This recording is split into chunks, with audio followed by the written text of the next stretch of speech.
दो पीढ़ियों के बीच जनरेशन गैप का होना स्वाभाविक सी बात है, पर 50 और 60 के दशकों में जन्मी हमारी पीढ़ी के लिए यह गैप निश्चित ही थोड़ा अलग रहा है। अलग इस मायने में कि हमने अगली पीढ़ी के पाले में एक कदम रखा जरूर, पर दूसरा कदम उठाने का साहस हम नहीं जुटा पाए, और अगर कभी उठाया भी तो एक दुविधा सी हमेशा हमारे मन में बनी रही। सच ये है कि हमने दो दुनियाओं को बैलेंस करने की हास्यास्पद कोशिश में अपने व्यक्तित्व के दुखंडित होने की त्रासदी को जिया है, जिसके चलते हमारे लिए पाप पुण्य, सही गलत या अच्छे बुरे की परिभाषा हमेशा भ्रमित कर देने वाली निहायत ही अटपटी सी रही है।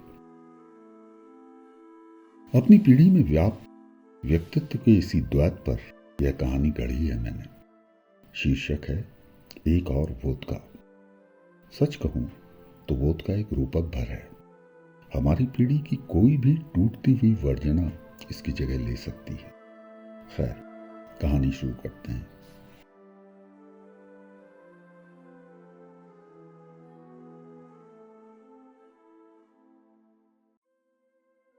I have been noticing it for quite some time. You have started taking alcohol. पर मेरी समझ में यही नहीं आता यार कि ये कौन सा तरीका है। बाथरूम में छुपकर कौन पीता है इस तरह। अगर आपको पीना ही है तो मुझे बताइए, मैं बढ़िया ब्रांड लाकर रख दिया करूँगी। ये छुप छुप कर मत पिया करो यार, पीना ही है तो ढंग से पियो।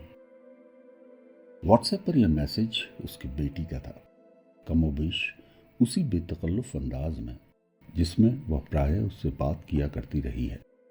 बिना पानी मिलाए क्वार्टर को सीधे ही हालक से नीचे उतार क्लोजअप से पेस्ट करने के बाद वह रजनीगंधा और डबल जीरो की भरपूर खुराक को मुंह के हवाले कर टेरेस पर आकर बैठा ही था कि मोबाइल ने बीप की आवाज़ की, जैसा कि प्रायः व्हाट्सएप मैसेज या मेल आने पर होती है।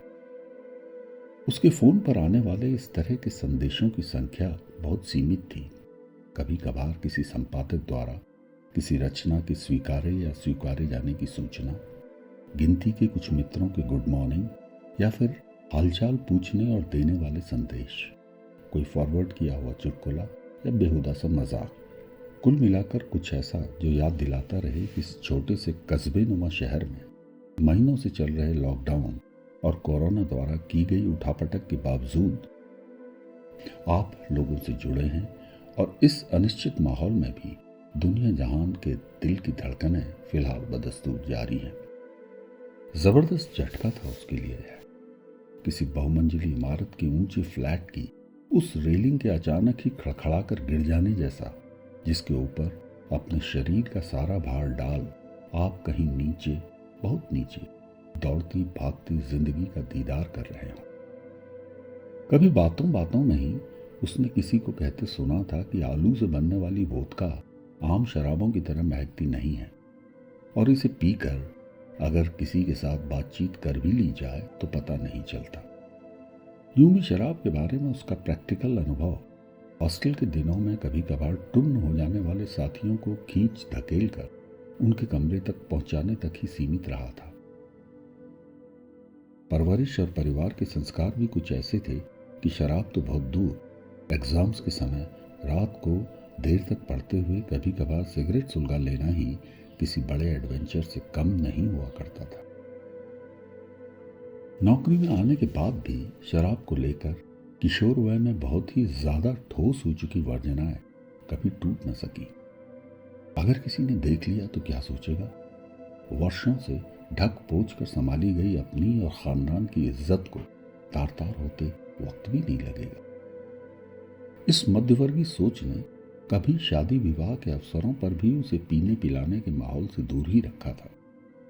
बावजूद ऐसे लोगों की भरपूर संगत के जिनके लिए पीना पिलाना जिंदगी का एक सामान्य हिस्सा रहा हो, शराब को कभी भी हाथ न लगाने के संयोग के चलते उसके अंदर पैदा हुआ अहंकार, यह सोच कि कभी न पीने के कारण वह औरों से अलग है, बेहतर है, नैतिक रूप से ज्यादा ताकतवर और भरोसेमंद है, स्वयं में एक बड़ी प्रतिरोधी शक्ति बनकर उसे अपने चारों ओर बनाई गई महानता की खोखली दीवार को तोड़ने से हमेशा रोकती रही थी। घबराहट और वोदका के सरूर के चलते भारी हो रही पलकों को झपकाते हुए उसने सामने की दीवार के नजदीक रखे एक ऊंचे स्टैंड से लटकते गमलों पर अपनी नजर गड़ा दी। स्पाइडर प्लांट की झूलती शाखाओं और हरे पीले रंग की नुकीली पत्तियों ने एक हद तक बदरंग हो चुकी दीवार के विस्तार और उस पर पड़े बड़े धब्बों को एक अनिश्चित क्रम में तोड़ दिया था। धीरे धीरे हिल रहे पत्तों के अस्तित्व को नकारते हुए दीवार के दागदार और फीके पड़ चुके रंग को उसकी संपूर्णता में देखने के प्रयास में वो अपनी गर्दन को स्वचालित ढंग से दाएं बाएं घुमाने लगा। टेरेस में फैली रोशनी की तीव्रता के अचानक कम होने के साथ ही उसकी नजरें ठीक सामने बेटी के कमरे की बड़ी सी खिड़की की बंद होती ब्लाइंड पर चली गई। वो शायद बहुत देर से उसे देख रही थी। शरीर को ढीला छोड़ उसने अपनी गर्दन को एक झटके के साथ पीछे की ओर लुढ़का दिया। शाम के धूसर आसमान में मटर गश्ती करते बादलों के कुछ आवारा से टुकड़े उसे लगातार घूर रहे थे। 6-7 वर्ष, हाँ, निकल ही चुका था इतना समय।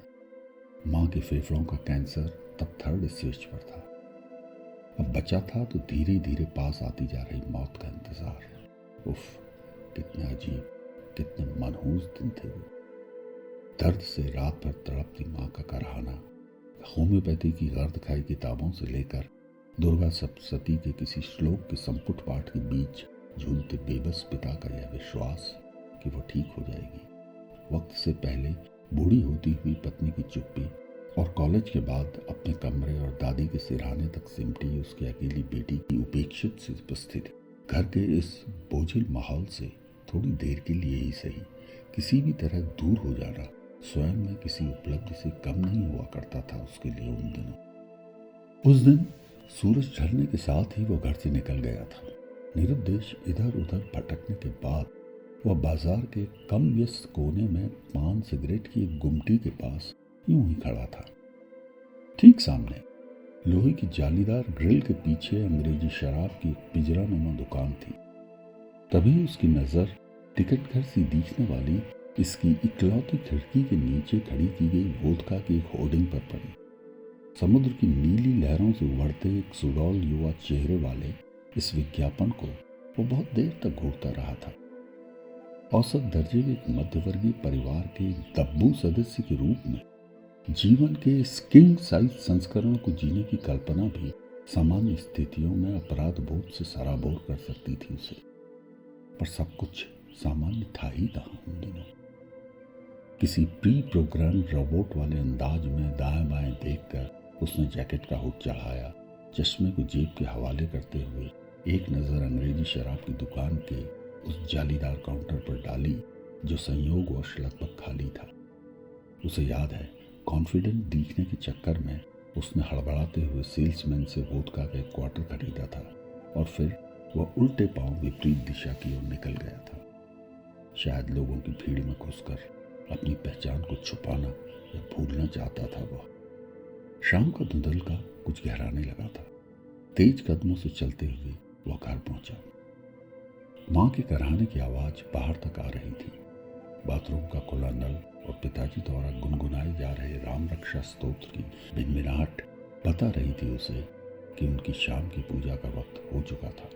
बेटी शायद अपने कमरे में रही होगी। हड़बड़ाहट में वह सीढ़ियों के नीचे बने बाथरूम में जा घुसा। क्वार्टर के ढक्कन के ऊपर लगी पॉलीथीन को दांतों से नोचकर फ्लश करने के बाद उसने नहाने के मग में वोदका उड़ेलकर उसमें नल का पानी मिलाया। नाक बंद कर उबकाइयां रोकते हुए 3-4 बड़े बड़े घूंट निकल लिए। तलछट को टॉयलेट की सीट में उड़ेल दोबारा फ्लश चलाने और फिर क्लोजअप से देर तक ब्रश करने के बाद वहां आंगन में आकर बैठ गया था।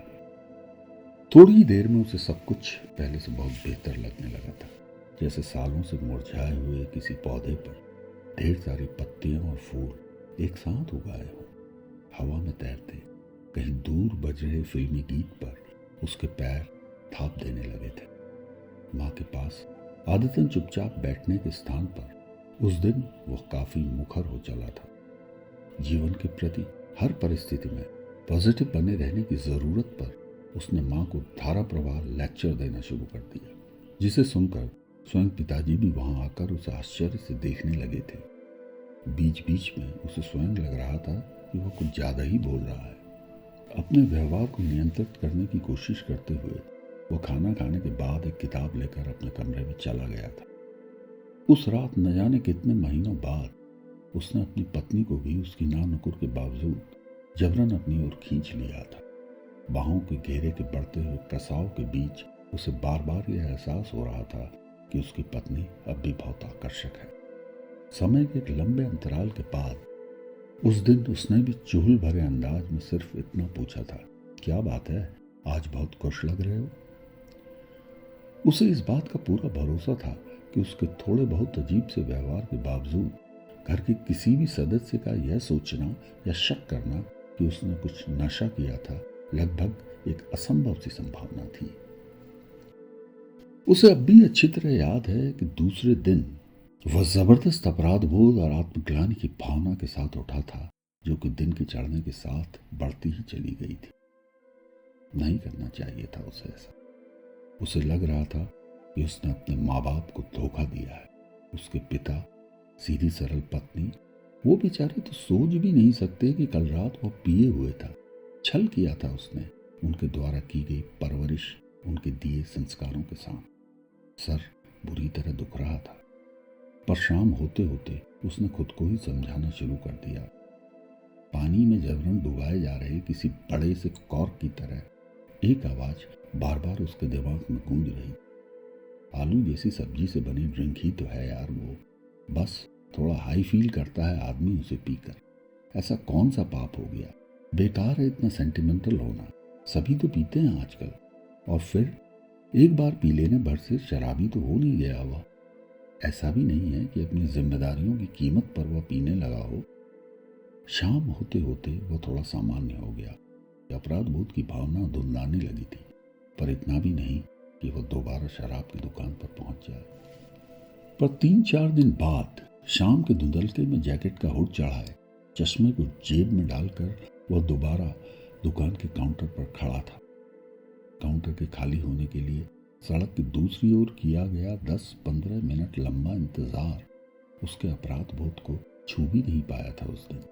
दिमाग बार बार तेज आवाज में आलू जैसी साधारण सब्जी से बनी ऐसी ड्रिंक के पक्ष में दलील दे रहा था जो जिंदगी के प्रति आपके नजरिए को बदल देती है।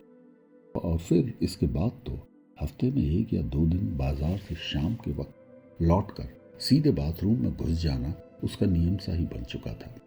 कुछ दिनों के बाद उसने कुछ सोचकर बाजार से घर आने के लिए रिक्शा करना शुरू कर दिया। रिक्शा वाले को 10-15 रुपये फालतू देकर उसे शराब की दुकान में भेजना उसके लिए ज्यादा सुविधाजनक था। किसी परिचित द्वारा शराब के ग्राहक के रूप में पहचान लिए जाने की टेंशन से अब वह पूरी तरह मुक्त था।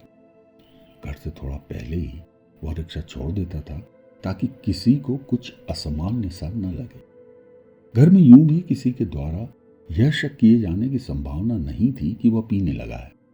वोदका के गुलाबी नशे में कभी कभार कुछ अटपटी हरकत हो भी गई तो घर के सदस्यों को यही लगता था कि माँ की लगातार खराब होती जा रही हालत के कारण वह शायद अवसाद या किसी टेंशन में होगा। उसे याद आया कि कुछ महीने पहले जब देर शाम माँ की मृत्यु हुई थी तो उसने क्रियाक्रम का सामान देने के बाद रिक्शे वाले से वोदका का एक हाफ भी मंगवा लिया था। माँ की शव के पास से बार बार उठकर वह बाथरूम के सिस्टर्न के अंदर छुपाई हुई बोतल से 1-2 घूंट मारकर थोड़ी देर आंगन में जलते अलाव के पास बैठ जाता था। सुबह जब उसके बाल उतारे जा रहे थे तब तक बोतल खत्म हो चुकी थी। ग्लानि सी होने लगी उसे, यह सोचकर कि माँ को मुखाग्नि देते समय भी वह खुमारी में था। माँ की मृत्यु के बाद उसके वार्षिक श्राद्ध तक उसने शराब को छुआ तक नहीं। पता नहीं है उसका प्रायश्चित था अथवा धर्म भीरु था। पंडित जी ने वार्षिक श्राद्ध तक के लिए एक पूरी आचार संहिता ही बना डाली थी और इकलौता पुत्र होने के नाते उससे यह अपेक्षित था कि वह उसका अक्षरशः पालन करेगा। कम से कम खुद अपनी निगाहों में वह अब तक आदतन शराबी नहीं था। अलावा सीढ़ी के नीचे बने बाथरूम के उसने कभी कहीं और या किसी के साथ शराब नहीं पी थी। वोदका के अतिरिक्त शराब के किसी और किस्म का स्वाद भी ज्ञात नहीं था उसे, और पीने के सारे कर्मकांड की पूर्णाहुति हमेशा ही क्लोजअप पेस्ट के साथ हुआ करती थी। ये सारे कारण उसकी संस्कारवान छवि, आदतन कम बोलने और बहुत अधिक सामाजिक और मिलनसार न होने जैसे संयोगों से मिलकर फिलहाल उसके पीने पिलाने वाले एडवेंचर के सार्वजनिक हो जाने की संभावना पर पर्दा डाले हुए थे। घर या बाहर किसी को संदेह भी नहीं था कि वह वोदका का पूरा क्वार्टर बगैर पानी मिलाए गले से नीचे उतार सकता है। पत्नी भी सप्ताह में 2-3 दिन ही उसे अच्छे मूड में चखते हुए देखकर खुश हो जाया करती थी। माँ के वार्षिक श्राद्ध तक न पी सकने की मजबूरी ने उसे कुछ समय तक बेचैन जरूर किया था, पर धीरे धीरे सब कुछ सामान्य होने लगा था। श्राद्ध के बाद नौकरी के बचे 5-6 वर्षों में शायद ही उसने कभी पी हो।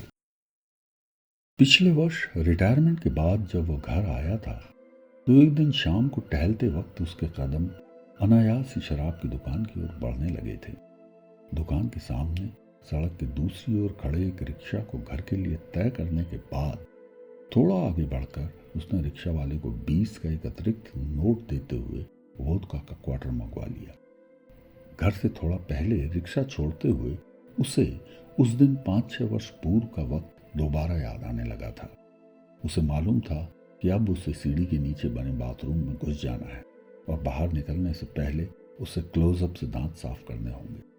वो शाम उसके अंतर्मुखी स्वभाव के बावजूद एकाएक उत्साह और उमंग से भर गई थी।